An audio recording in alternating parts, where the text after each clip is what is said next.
Olá, irmãos e irmãs, sejam bem-vindos a mais um de nossos encontros. Juiz de Fora, dia 22 de agosto de 2025, o mês está quase se finalizando aí. Que Deus abençoe a sua vida, você que está conosco, você que é nosso inscrito, você que é da nossa equipe aí, que Deus possa nos fortalecer. Tivemos uma perda, a irmã Nilda foi recolhida aí, a gente tem orado pela família, para que a família seja confortada aí nesses momentos. Tem coisa que está além das nossas compreensões e das nossas forças, né? Então faz parte da vida, né? Uma hora a gente vai ter que ir embora. Nós viemos aqui, vamos estudar aqui, depois quando o sinal bater, a gente vai embora aí, tá? É isso. Que Deus abençoe a família. O Alexandre, filho da irmã Nilda, diaconisa Nilda, família toda aí. Bíblia Sagrada, tradução de João Ferreira de Almeida, livro de Samuel, 2 Samuel, a trajetória do rei Davi. O Davi aqui já está começando a se dar mal, tá? Ele deu uma olhadinha pra Morena, Batseba, e o negócio não vai ficar bom, tá?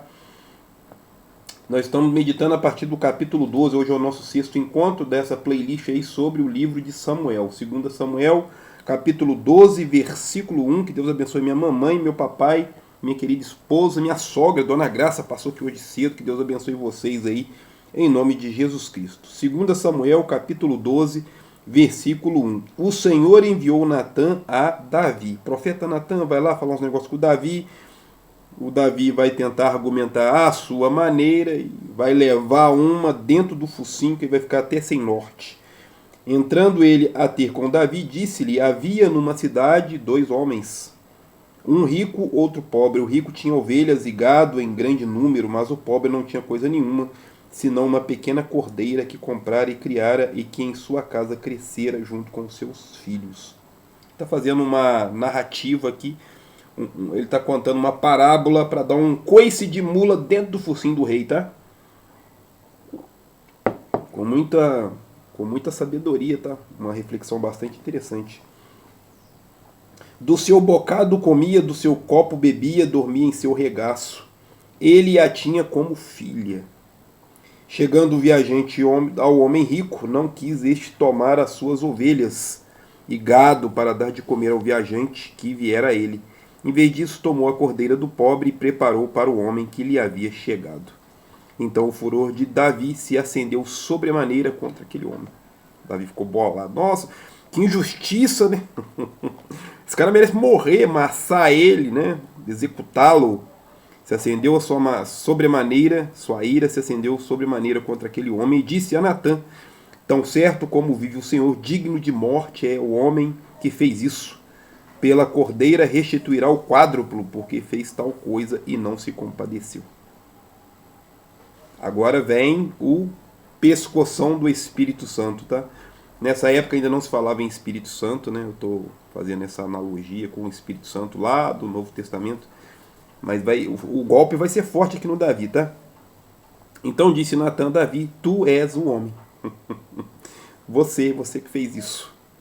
Assim diz o Senhor Deus de Israel: eu te ungi rei sobre Israel, e eu te livrei das mãos de Saul. Dei a casa de teu senhor e as mulheres de teu senhor em teus braços. Também te dei a casa de Israel e de Judá. Se isso fosse pouco, te acrescentaria muito mais. Por que desprezaste a palavra do Senhor, fazendo mal diante dos seus olhos?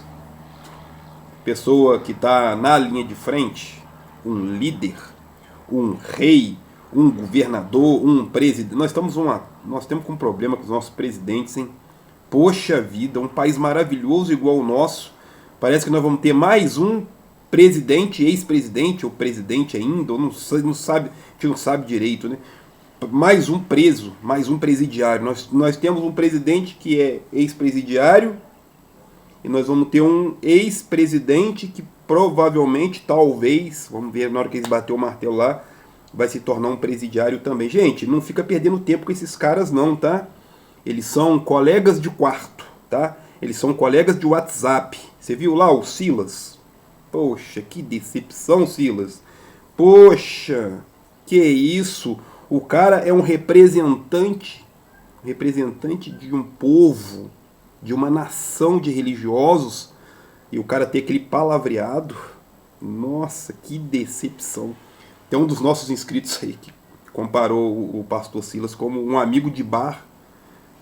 mandou pra gente aí. Poxa, que isso, cara.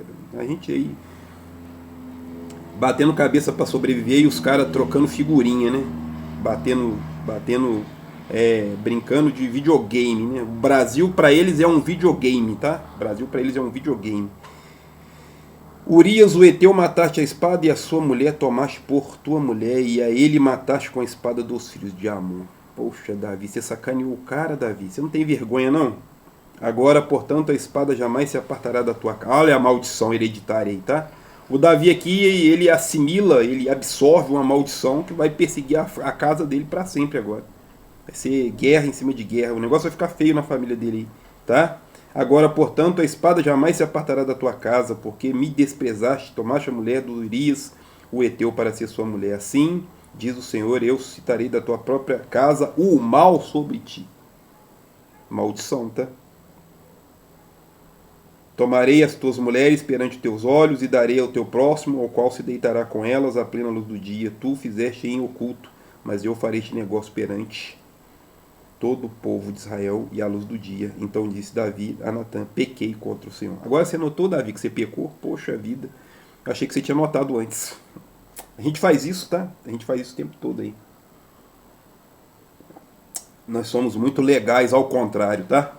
Nós somos. Respondeu Natã, o Senhor perdoou o teu pecado, não morrerás.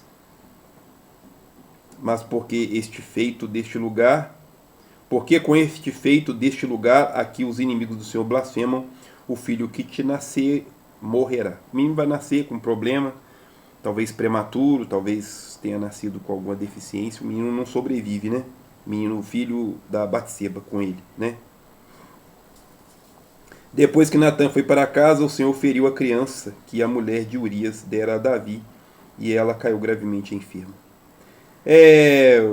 O escritor, quando foi falar que a criança adoeceu, foi atribuído a Deus, né?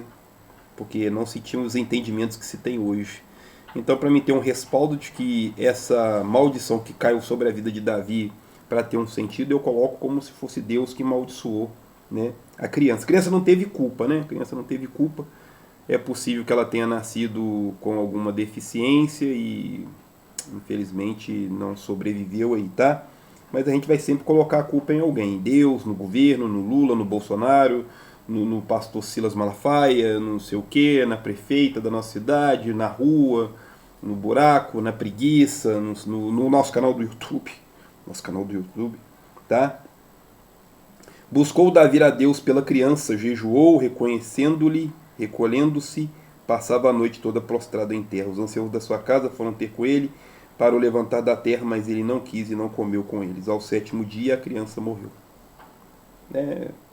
Faz parte, né? Faz parte.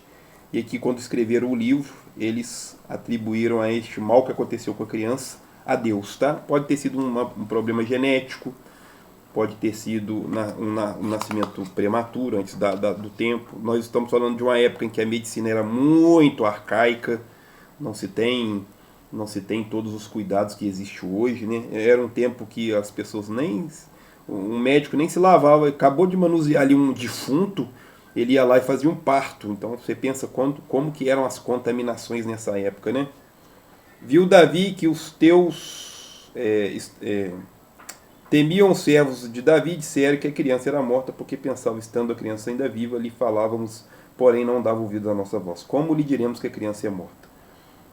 Ele poderá cometer um desatino. Ou seja, estavam preocupados com a reação do rei, né? Qual vai ser a reação do rei na hora que nós dissermos que a criança faleceu, né? Qual vai ser a reação do rei? Fui pegar uma caneta, esbarrei aqui no super smartphone.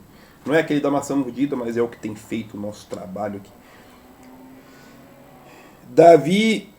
Viu Davi que os seus servos falavam baixo e entendeu que a criança era morta. Perguntou aos servos, é morta a criança? Responderam, é morta. Então Davi se levantou da terra, depois de ter se lavado, ungido, mudando de vestes, entrou na casa do Senhor e o adorou.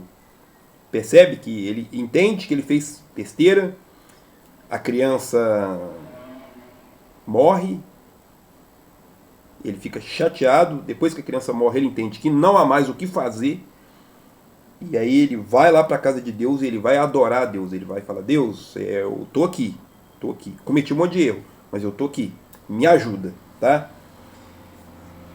A ideia de Deus é aquilo que é mais elevado que nós e que nos dá um horizonte. A gente olha para cima e entende que a vida pode ser melhor se a gente quiser.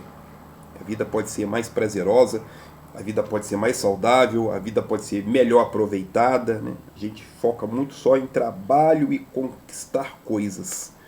Eu estou tentando passar para os meninos aqui que coisas são muito importantes, sim, mas o espiritual é um pouco mais importante. A nossa mente, a nossa alma, a nossa condição, essa conexão que nós temos com o sagrado, ela é muito importante para nós, tá? Muito, muito importante.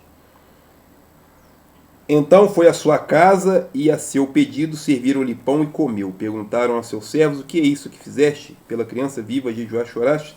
Mas depois que a criança morreu, se levantaste para comer pão? O pessoal não entendeu nada, né? Respondeu ele: vivendo ainda criança, jejuei e chorei, porque pensava: quem sabe o Senhor se compadeça de mim, de modo que viva a criança. Mas agora é morta, por que jejuaria eu?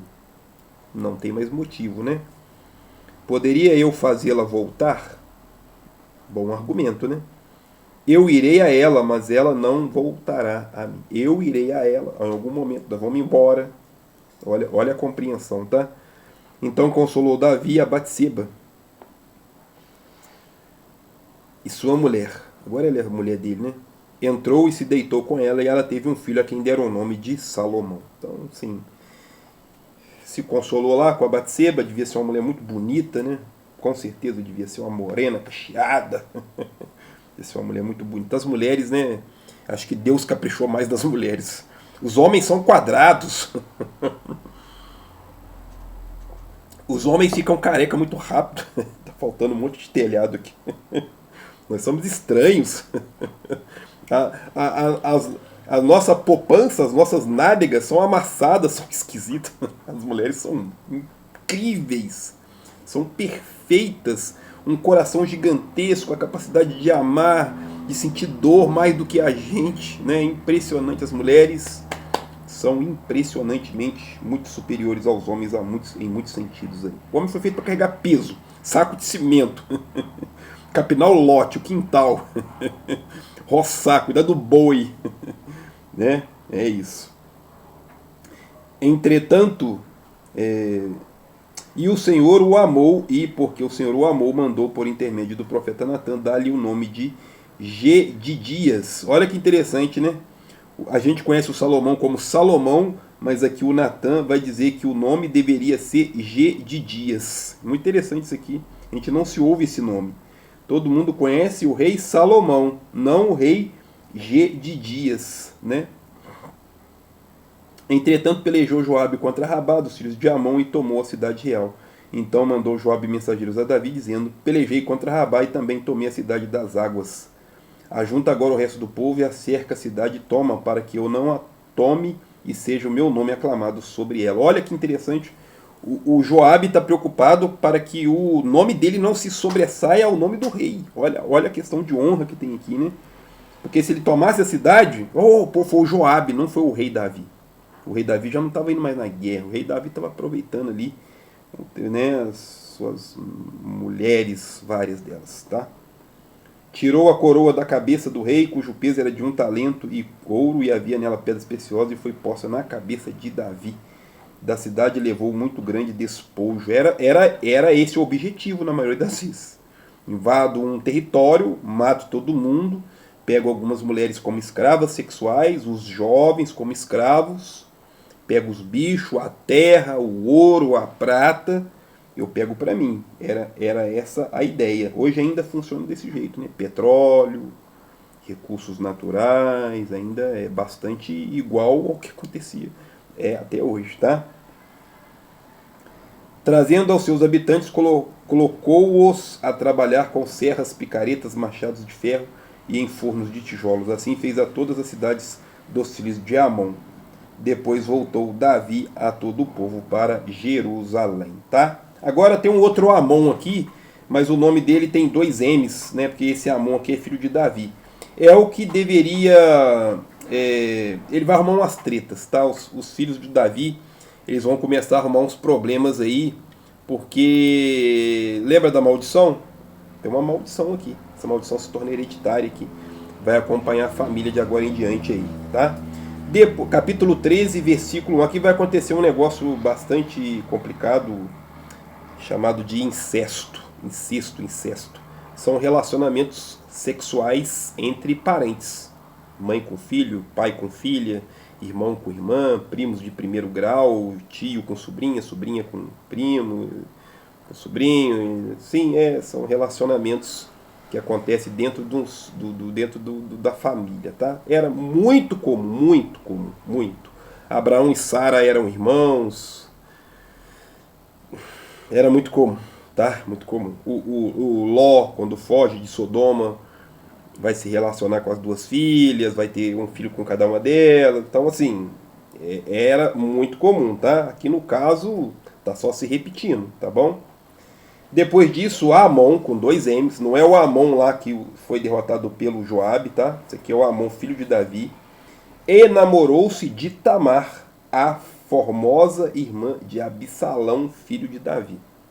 O Absalão era o mais velho, então ele teria aí ele teria como a possibilidade de ser o rei, tá? Possibilidade de ser rei aí. Eu não me lembro onde estão os nomes dos filhos de Davi, mas tem um lugar aqui que fala o nome dos meninos todos. Ah, sim, capítulo 3, versículo 2. Nasceram filhos a Davi em Hebron. O seu primogênito foi o Amon, com 2 M's. O Amon era o primogênito que futuramente teria o direito de ser o rei, tá? Não Salomão, tá? Não Salomão. Sempre era o filho mais velho que tinha esses direitos aí. Angustiou-se Amon até adoecer por Tamar, sua irmã. É isso mesmo que você ouviu. O irmão está desejando a irmã. Tá? Gente, era comum, tá? Muito comum. Se você ler a Bíblia, você vai ficar impressionado aí como que acontecia, tá? A primeira vez que eu li esses livros e eu vi que era comum essas coisas, eu ficava meio pensando assim, nossa, poxa, é possível isso? Eu era novo, um moleque novo. Eu estava com 22 anos quando eu comecei a ler a Bíblia, de verdade, né? Eu fazia parte de uma religião que eu não lia a Bíblia. Não lia a Bíblia. Se eu falar que eu lia a Bíblia quando eu era católico, eu estou pegando mentira. Eu não lia a Bíblia. Né? Eu aprendi a ler a Bíblia no trabalho, que eu ganhei um Novo Testamento Gideão, que eu comecei a ler a Bíblia. E aqui eles estão tendo relacionamento aqui. Eles vão ter um relacionamento. Ele vai estuprar a irmã, né? Adoeceu até Tamar, sua irmã, pois era virgem e lhe parecia impossível fazer coisa alguma com ela. Amon tinha um amigo cujo nome era Jonadad, filho de Simeia, irmão de Davi. Jonadad, homem muito sagaz, do mal, tem gente do mal, né? Vai dar as ideias erradas, tá? Tem aí, toma cuidado, tá? Lhe perguntou, por que tu, filho do rei, cada manhã estás mais abatido? Não me dirás por quê? Disse Amon, amo a Tamar, irmã de Absalão, meu irmão. Ou seja, estou amando a minha irmã. Estou amando a minha irmã. Disse-lhe Jonadad, deita-te na cama, finge doente. Quando teu pai te vier visitar, peça que minha irmã Tamar venha e me dê de comer pão. Tudo planejado, né? Tudo planejado. Aí o idiota vai fazer isso, tá? Me dê pão preparando a comida diante dos meus olhos para que eu a veja e coma a sua mão. Assim deitou-se Amon e fingiu-se doente. Vindo o rei visitá-lo, disse Amon, peço que minha irmã Tamar venha e prepare 2 bolos diante dos meus olhos para que eu coma da sua mão. O Davi parece que não desconfiou, né? É filho, né? Meu filho e minha filha, não deve estar acontecendo nada, não. Não deve ter desconfiado, né? Não deve ter desconfiado. Mandou então Davi à casa dizer a Tamar, vai à casa de Amon, seu irmão, e faz-lhe comida. Foi Tamar à casa de Amon, seu irmão, que estava deitado. Ela tomou a massa, amassando, fez bolo, cozeu diante de seus olhos. Então tomou a panela e tirou diante dele, mas ele recusou comer. Disse a Amon, fazei retirar de todos da minha presença, e todos se retiraram. Então disse Amon a Tamar, traze a comida à câmara e comerei da tua mão. Tomou Tamar os bolos que fizera e levou a Amon, seu irmão, à câmara. Quando os ofereceu a Amon para que ele comesse, ele pegou ela e disse, vem, deita comigo, minha irmã. Porém ela disse, não, meu irmão, não me forces, não me faças assim em Israel. Não se faz assim em Israel. Não faças tal loucura. Ainda irei eu com a minha vergonha, e tu serias como um dos loucos de Israel. Cometeu um estupro, né? A menina está argumentando, nós somos irmãos, não faz isso, não é certo. Agora peço que fales ao rei e ele não me negará a ti. Vai lá, fala com o papai, se o papai permitir, aí né? Mas ele não quis dar ouvidos a ela, que dizia, sendo mais forte que ela, forçou-a e se deitou com ela. Um estupro. Aconteceu aqui um estupro. É nítido para você? É. Para mim é, né? O rapaz enrolou o pai, foi na ideia do colega de trabalho, de WhatsApp. Não, finge que você está doente. Sua irmã vai lá cuidar de você. Aí ele fez essa loucura aqui. Ele estupra a própria irmã. Então Amon sentiu grande aversão por ela. De fato, era a aversão que sentiu por ela maior do que o amor com que a amara. Disse a Amon, levanta-te e vai. Então ela disse, não há razão que me despedires assim. Maior seria este mal do que o outro que já me fizera. Porém, ele não quis lhe dar ouvidos. Ah, já fiz o que eu tinha que fazer. Você vai embora para sua casa. Sai daqui. Estou com aversão de você. Nós somos especialistas em fazer isso, tá? Isso aqui aconteceu há 1000 anos antes de Cristo. Mais ou menos 1000 anos aí. Isso acontece até hoje, tá? Isso acontece até hoje. Chamou ao moço que a servia e disse, deita fora esta mulher e fecha a porta após ela. Trazia ela uma túnica ricamente ornamentada, porque assim se vestiam as filhas virgens dos reis. E agora? A menina não é mais virgem, foi abusada pelo próprio irmão. Mesmo assim, o servo a deitou fora e fechou a porta. Então Tamar tomou cinza sobre a cabeça, rasgou a túnica ornamentada que trazia, pôs as mãos sobre a cabeça e foi andando e clamando. Absalão, seu irmão, perguntou, esteve Amon, teu irmão, contigo? Ora, minha irmã, cala-te, é teu irmão, não se angustie o teu coração por isso. Assim ficou Tamar, uma mulher desolada, vivendo na casa de Absalão, seu irmão. Foi abusada, né? Ficou um trauma, né? Claro, né? E próprio irmão ainda, ficou um trauma nela aí, coitada. Ouvindo o rei todas as coisas, muito lhe acendeu a ira. Absalão não falou com Amon, nem mal nem bem. Ele odiava Amon por ter forçado a Tamar, sua irmã. Aconteceu esse incesto aí. É aquilo, tem a maldição, né? A maldição veio. O irmão abusa da irmã, o outro mata o outro, e assim vai. E depois vai perseguir, o filho vai perseguir o pai. O Absalão, ele é forte, porque ele vai fazer umas coisas aqui, ele vai tentar tomar o trono do pai, tá? Passado 2 anos, não foi lá e matou o irmão, não. Ele esperou, o cara esqueceu, tá? Passado 2 anos inteiros, tendo Absalão tosquiadores em Baal-Azor, que está junto a Efraim, convidou todos os filhos do rei. Foi Absalão ter com o rei e disse, o teu servo faz a tosquia, peço que o rei e os seus servos venham com o teu servo. O rei respondeu a Absalão, não, meu filho, não vamos todos juntos, para não sermos pesados. Absalão insistiu com ele, todavia ele não quis ir, mas abençoou. Então disse Absalão, ao menos deixa aí conosco Amon, meu irmão. Perguntou-lhe o rei, para que iria ele contigo? Insistindo Absalão com o rei, ele deixou Amon ir contigo, e ele e todos os filhos do rei. Absalão deu ordem aos seus moços, tomai sentido. Quando o coração de Amon estiver alegre de vinho, e eu vos disser ferir a Amon, então o matareis. Tudo planejado, né? Vingança, vingança. Percebe como a olhada para Betseba está destruindo uma família? Né? Está destruindo uma família aí.